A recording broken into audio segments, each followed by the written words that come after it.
Assalamualaikum warahmatullahi wabarakatuh.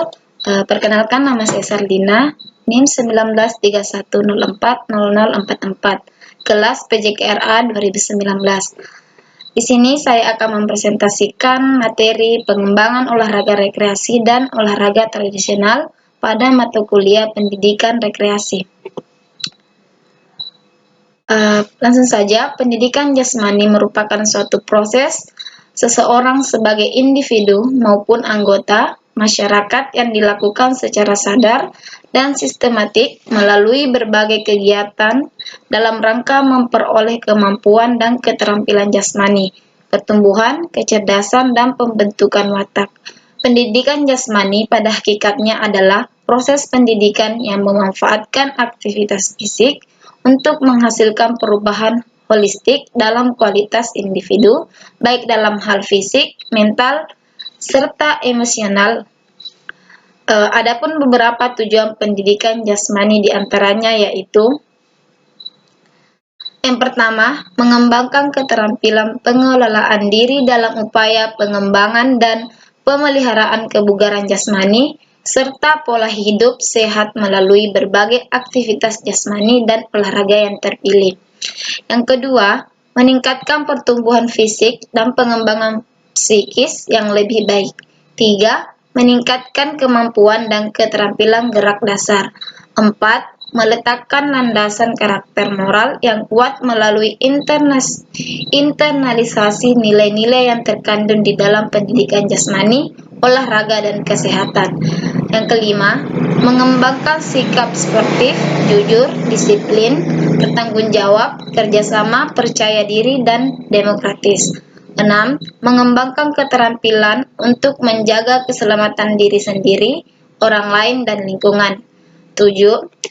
Memahami konsep aktivitas jasmani dan olahraga di lingkungan yang bersih sebagai informasi untuk mencapai pertumbuhan fisik yang sempurna, pola hidup sehat dan kebugaran, keterampilan, serta memilih sikap yang positif. Selanjutnya, fungsi pendidikan jasmani. Beberapa fungsi pendidikan jasmani yaitu: A. Aspek organik. Yang pertama, menjadikan fungsi sistem tubuh menjadi lebih baik, sehingga individu dapat memenuhi tuntutan lingkungan secara memadai serta memiliki landasan untuk mengembangkan keterampilan.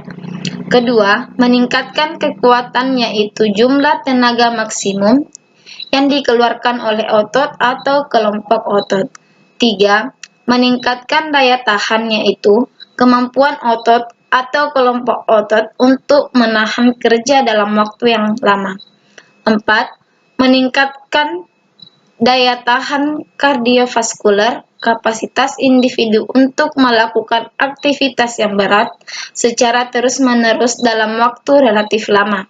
5. Meningkatkan fleksibilitas, yaitu rentang gerak dalam persendian yang diperlukan untuk menghasilkan gerakan yang efisien dan mengurangi cedera.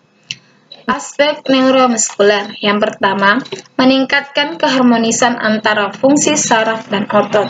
Kedua, mengembangkan keterampilan lokomotor seperti berjalan, berlari, melompat, meloncat. Ketiga, mengembangkan keterampilan non-lokomotor seperti mengayun, bergoyang, meregang, menekuk, dan menggantung. 4. Mengembangkan keterampilan dasar manipulatif seperti memukul, menendang, menangkap, berhenti, melempar, mengubah arah, memantulkan, dan bergulir. 5. Mengembangkan faktor-faktor gerak seperti ketepatan, irama, rasa gerak, power, waktu reaksi, dan kelincahan. 6. Mengembangkan keterampilan olahraga seperti sepak bola, softball, bola voli, bola basket, baseball, atletik, tenis, berlari, dan lain sebagainya. 7. Mengembangkan keterampilan rekreasi seperti menjelajah, mendaki, berkemah, bersenang, dan lainnya. C. Aspek